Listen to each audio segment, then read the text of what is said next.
When I was growing up, times were very hard. I had so many challenges with my 16 years old, 17, 18, but I strived to, to keep on pushing and keep on going. I had a very big dream at the age of 13.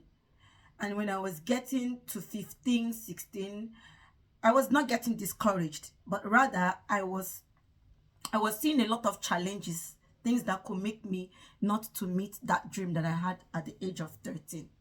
And what is my dream at the age of 13? I was telling myself that I am going to be very rich, very, very rich.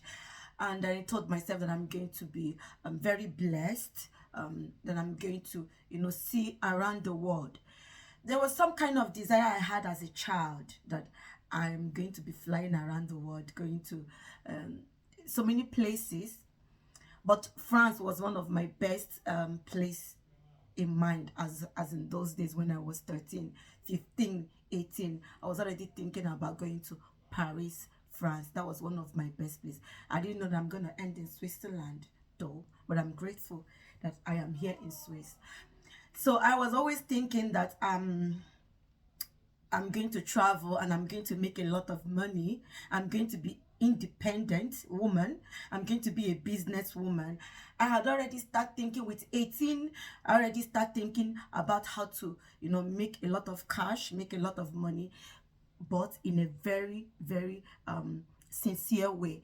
I already thought of how to get some good degrees, how to go to school. Wherever I migrate, which country, wherever I come, I already plan that I'm going to go to school and I'll get a good job and I'm going to be somebody that I want to be in the future.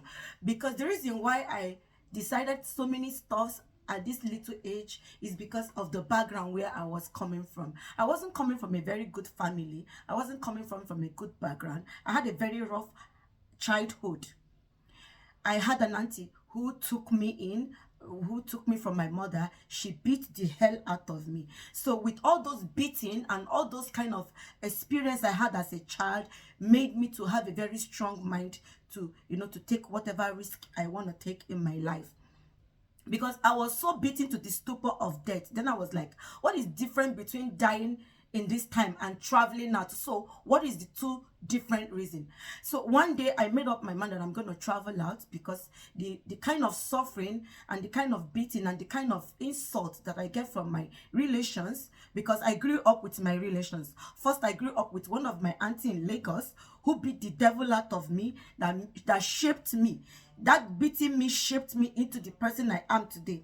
And then I live with another of my auntie who used words coupled together, beating, who use words and beating to correct me in any way. I mean, some people think if you want to correct a child, you need to beat them, you need to hammer them with beating. They believe that is the only way. For some people, it works, but for some people, it doesn't work. For some people, you put fear in that child grows up with fear for the rest of their life.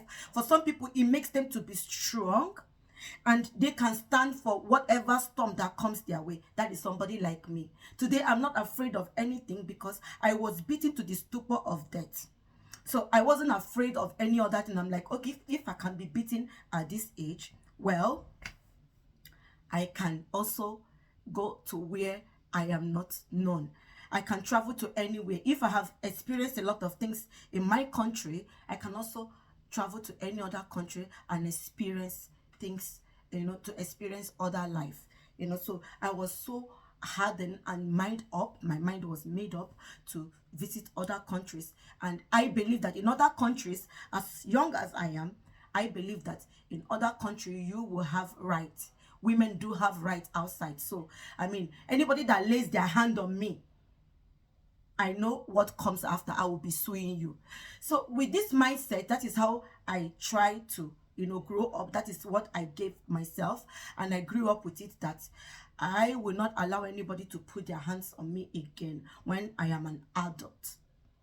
So that is the reason why, that is the first protection I seek for myself when I got to the age of 18, that I want a place that I can go to where I have rights, where people don't put their hands on other people. Just because you're angry, you started putting your hand on a child or an adult. It doesn't give you the right to put your hands on them. You can only talk to them. You can also talk to them, hit the wall, scream, talk any way you can to express the mood. But putting your hands on a child or an adult at the age of 18 is a no. So I had a lot of bad experience when I was growing up that shaped me to who I am. Whether I am good today or I am bad or I am aggressive or I am happy or I am sad, it all depends on my background and the things that people did to me. So because of this, that made me to be strong. I like taking risk. Wherever you want to get in life, try and take risk. Whatever you want to do in life, try and take risk. Don't look at your background. Don't look at the things that happen to you. Those things that happen to you are things that will shape you. Whether good or bad, any experience we have today is things that we pass through in life. Your experience in life makes you who you are. So it's either it shapes you to somebody good, like I said before, or somebody bad.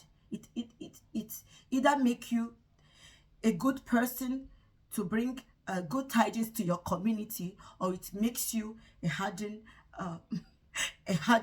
whoever to your community. I don't want to call names. So that's it. And I grew up in this way, and it's kind of when I look at back to my childhood, makes me sick and it makes me sad. Yeah, but in all things today, I am thankful and I am grateful. So what's your childhood like? And how have you been coping to come out of the shadows of this life? Try as much as it is to take risk to come out of whatever that is depressing you or putting you down. It's hard. It's everywhere hard. But it all depends on how you work on it. Yeah. I am Miriam.